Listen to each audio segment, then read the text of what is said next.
Mke wangu. Mke wangu. Yaani leo nimeingia aibu sana mke wangu. Aibu gani mke wangu? Nimeingiza mbele haifanyi kazi. Nikaona basi mbele siji kutaka kuna nini. Nikaingiza nyuma pia mke wangu haifanyi kazi.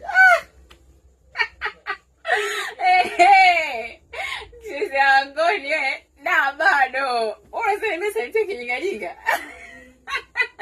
Kwani mke wangu unamaanisha nini?